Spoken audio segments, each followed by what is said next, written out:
नमस्कार दोस्तों, यह किताब अपनी आत्मशक्ति को पहचाने। इस किताब के लेखक हैं मिस्टर रॉबिन शर्मा।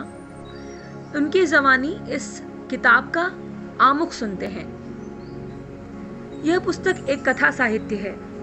यह जैक वैलेंटाइन नामक एक व्यक्ति की कहानी है जिसका जीवन यात्रा का मार्ग कई मामलों में मेरे जीवन पथ जैसा ही रहा था। एक मनुष्य के रूप में उन्हें अपना जीवन अधूरा लग रहा था, इसीलिए एक बेहतर, अधिक खुशहाल और अधिक सुंदर जीवन जीने के लिए वह ज्ञान की खोज में निकल पड़े थे।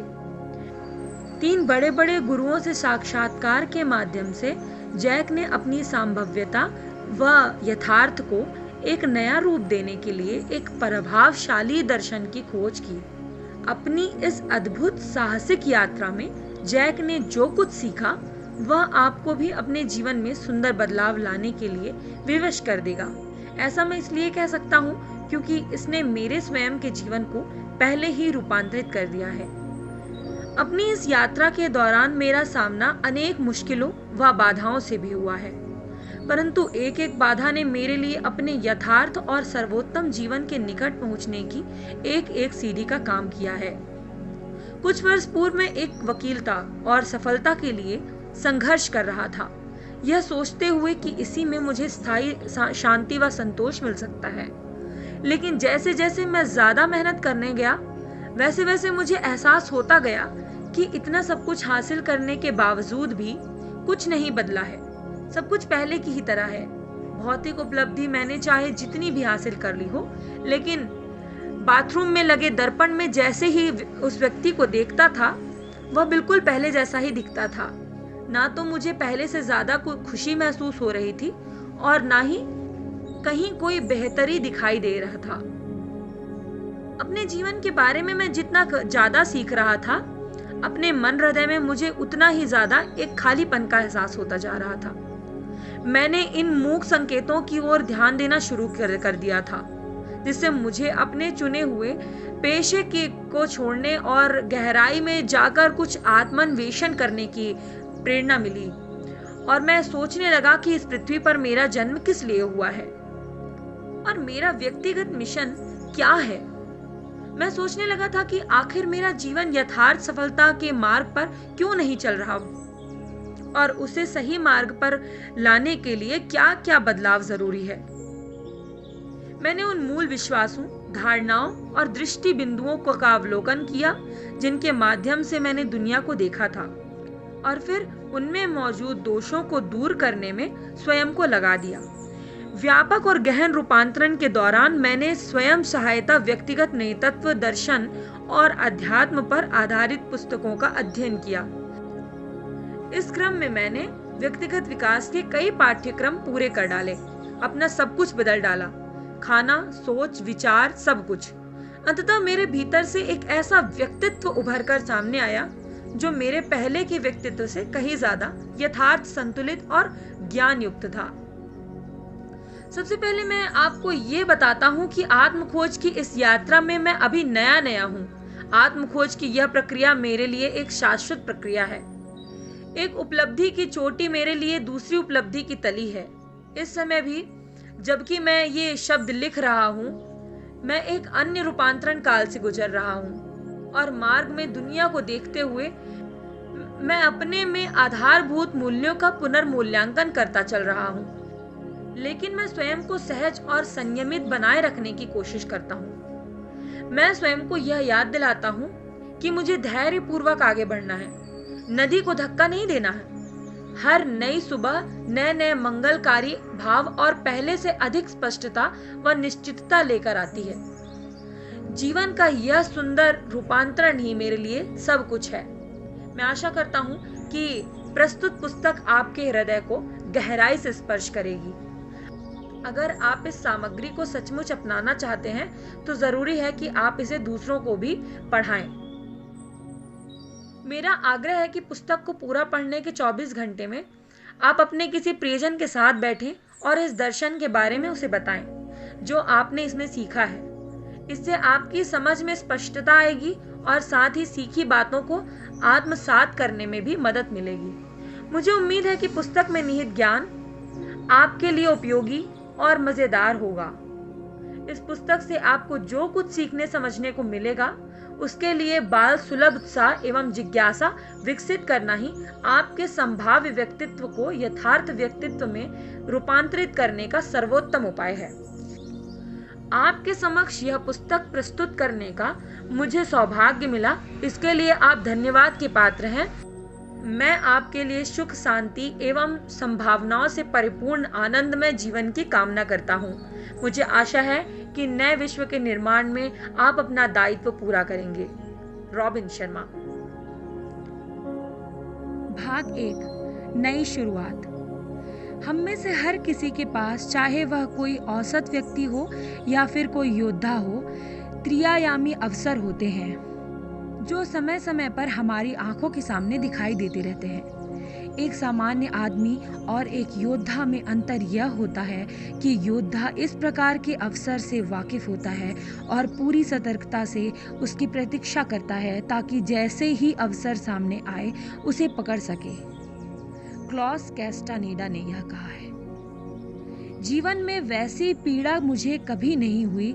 मेरा दाहिना हाथ जोर जोर से कांप रहा था और मेरी सफेद कमीज खून से लथपथ हो रखी थी। सोमवार की सुबह थी वह और मेरे मन में एक ही बात आ रही थी कि मेरे मरने के लिए यह कोई अच्छा दिन नहीं है। मैं अपनी कार में निश्चल पड़ा चारों ओर फैली निस्तब्धता को निहार रहा था। जिस ट्रक ने मुझे कुचला था उसमें कोई नहीं था। वहां एकत्रित लोगों की भीड़ यह दृश्य देखकर भयभीत थी। यातायात पूरी तरह बंद हो गया था। चारों ओर निस्तब्धता थी। मुझे सुनाई दे रही थी तो बस सड़क के किनारे किनारे लगे पेड़ों की पत्तियों के हिलने से उत्पन्न होने वाली आवाज। तभी मेरे बगल में खड़े लोगों में से 2 लोग भागते हुए मेरे पास आए और बताया कि सहायता के लिए एम्बुलेंस आ रही है। उनमें से एक ने तो भावुक होकर मेरा हाथ पकड़ लिया और प्रार्थना करने लगा, हे भगवान, इसकी रक्षा करो, इसे बचा लो। कुछ ही मिनट में एम्बुलेंस और फायर ट्रक तथा पुलिस की गाड़ियां सायरन बजाती हुई घटनास्थल पर पहुंच गई। मेरे लिए जैसे सब कुछ मंद पड़ गया था। मन के भीतर सांत्वना का एक अजीब सा भाव उभरने लगा था, क्योंकि बचाव दल व्यवस्थित ढंग से अपने कार्य में लग गया था। मैं स्वयं को इन सब चीजों का एक प्रत्यक्षदर्शी महसूस कर रहा था। उसके बाद क्या हुआ मुझे कुछ याद नहीं है। जब मुझे होश आया तो मैंने स्वयं को अस्पताल के कमरे में पाया, जो ताजे नींबू और ब्लीच की तरह की भीनी खुशबू से महक रहा था। शरीर जगह जगह पट्टियों से ढका था और दोनों टांगें सांचों में थी। मेरी दोनों बाहें चोट खरोंच से ढक से गई थी। एक खूबसूरत सी युवती नर्स ने मेरा अभिवादन किया। मिस्टर वैलेंटाइन, मुझे विश्वास ही नहीं हो रहा है कि आप सचमुच जाग गए हैं। मैं डॉक्टर को बुलाती हूँ। इतना कहकर उसने मेरे बिस्तर के बगल में रखे इंटरकॉम से जल्दी जल्दी नंबर मिलाया। जब उसने इंटरकॉम का रिसीवर रखा तो मैंने मध्यम सी आवाज में कहा, मुझे जैक नाम से बुलाइए। इस गंभीर स्थिति में भी मैं सामान्य व सहज दिखने की कोशिश कर रहा था। वैसे मैं कहाँ हूँ? मैंने पूछा। आप लैकविड जनरल हॉस्पिटल में हैं जैक। यह सघन चिकित्सा वार्ड है। पिछले सप्ताह आप एक बड़ी दुर्घटना का शिकार हो गए थे। सच कहूँ तो आप बहुत भाग्यशाली हैं जो जीवित बच गए। मैंने मासूमियत से पूछा। नर्स ने मेरे बिस्तर के पास रखे चार्ट को देखते हुए कहा। वह चेहरे पर जबरदस्ती मुस्कुराहट लाने की कोशिश करते हुए कह रही थी, एक ट्रक ने आपको कुचल दिया था और आप लंबी बेहोशी में चले गए थे। जो चिकित्सा सहायक आपको उठाकर यहाँ लाए थे, उन्हें विश्वास ही नहीं हो रहा था कि आप जीवित बच गए हैं। खैर, अब सब कुछ ठीक है। बस आपके ये घाव भर जाएं और आपकी टूटी हुई टांगें सामान्य हो जाएं, आप बिल्कुल ठीक ही हो जाएंगे। मैंने कहा ना, आप बहुत भाग्यशाली हैं। भाग्यशाली शब्द को मैंने स्वयं से जोड़कर कभी देखा ही नहीं था, लेकिन आज मैं जिन परिस्थितियों में था उनमें मैं नर्स की इस बात का एहसास कर सकता था। मैं जीवित था, यह मेरा सौभाग्य ही था। इस कमरे में मैं अकेला क्यों हूँ? इधर उधर दृष्टि दौड़ाते हुए मैंने लगभग चीखते हुए पूछा, मुझे किसी के साथ रहने में कोई दिक्कत नहीं होगी? आपको केवल कुछ मिनट के लिए होश आया है जैक, इसीलिए आराम से कुछ देर सांस लीजिए, शांत हो जाइए। आपके डॉक्टर अभी आने वाले हैं। वह आपके लिए बहुत चिंतित थे। उस दिन जैसे जैसे समय बीतता जा रहा था और डॉक्टर व नर्स अपने अपने स्तर पर जांच परीक्षण करते जा रहे थे तथा मेरा हौसला बढ़ाने की कोशिश कर रहे थे, वैसे वैसे मुझे एहसास होने लगा था कि मैं कितनी गंभीर व भयानक दुर्घटना का शिकार हुआ था। ट्रक के चालक की दुर्घटना स्थल पर ही मौत हो गई थी और मेरे डॉक्टर ने मेरे बारे में भी साफ साफ बता दिया कि मेरा दोबारा होश में आने की उम्मीद नहीं है। दुर्घटना का ऐसा मामला मैंने पहले कभी नहीं देखा, डॉक्टर ने कहा था। लेकिन मेरे अंतर मन को मालूम था कि यह सब कुछ एक मकसद से ही हुआ है। किसी कारण या मकसद के बिना कुछ भी होता ही नहीं है। जीवन में कुछ भी दुर्घटनावश नहीं होता। मैं जानता हूँ कि आप ऐसी बातें पहले सुन चुके हैं, लेकिन मैंने स्वयं देखा है कि हमारी यह आश्चर्यजनक दुनिया बहुत व्यवस्थित और विवेकपूर्ण तरीके से चलती है। और ये दुनिया सचमुच बहुत सुंदर है।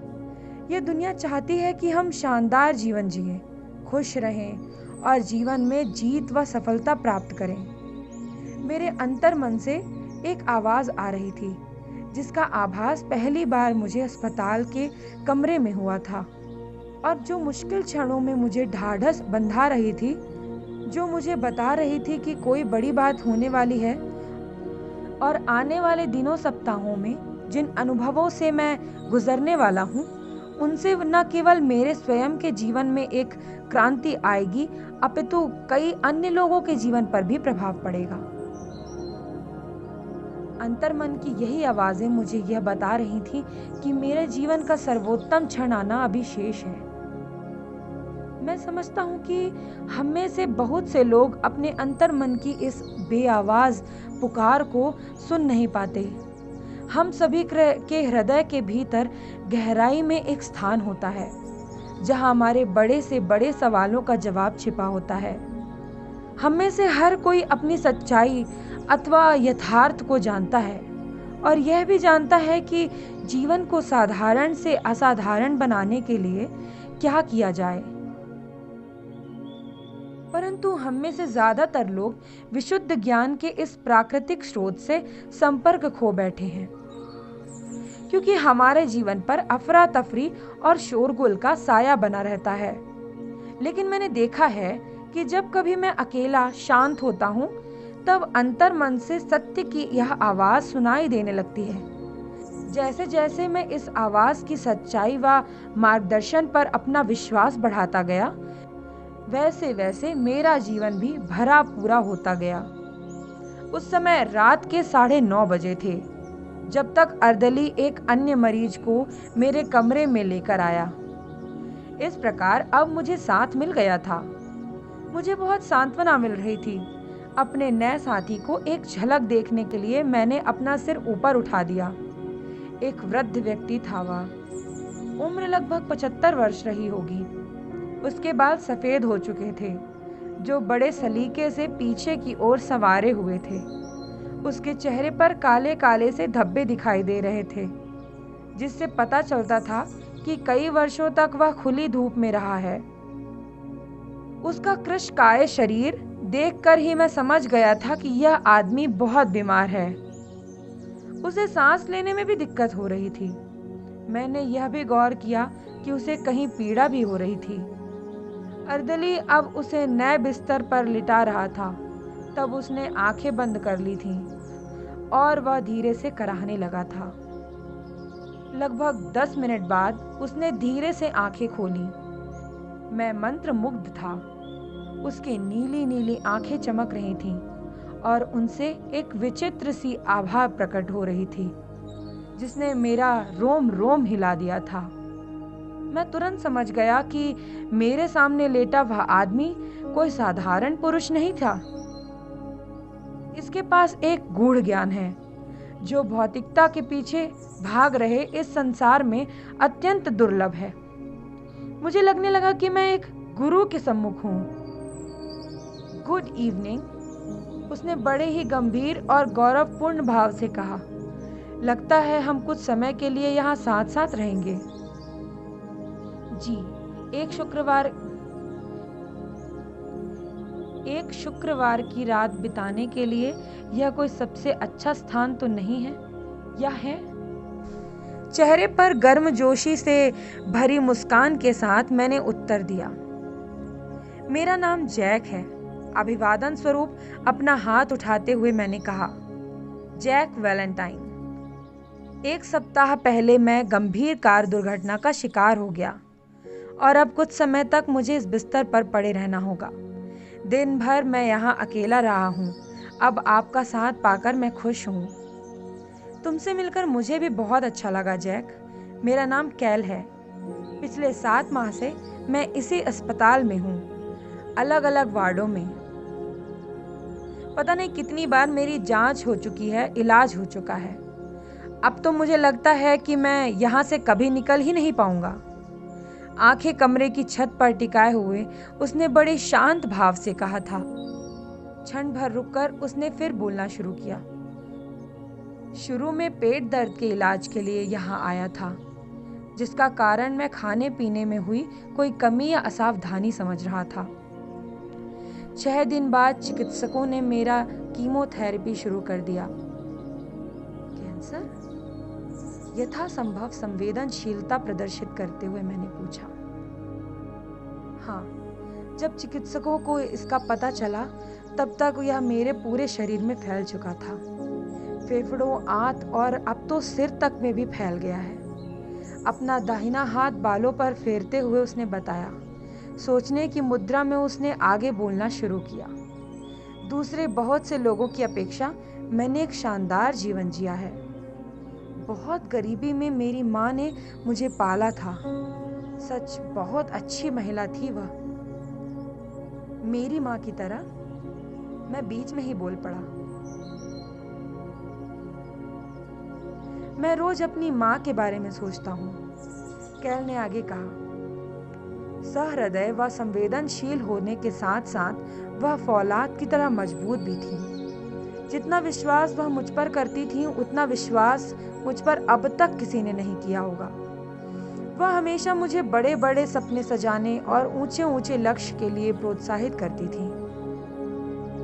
उनका प्रेम निस्वार्थ था और यही सच्चा प्रेम होता है जैक। मुझे विक्टर हुगो के ये शब्द याद आते हैं, जीवन की सबसे बड़ी खुशी इस विश्वास से आती है कि कोई मुझे प्यार करता है। और मुझे उस असाधारण महिला के प्रेम का एहसास हुआ था। मैं अपनी कहानी तुम्हें बता रहा हूँ, तुम्हें कोई आपत्ति तो नहीं हो रही ना? नहीं, बिल्कुल नहीं, मैंने झट से उत्तर दिया। मेरी दिलचस्पी बढ़ गई। अब आगे की कहानी अगले वीडियो में। आप लोगों का मुझे सुनने के लिए बहुत बहुत धन्यवाद। ओम शांति।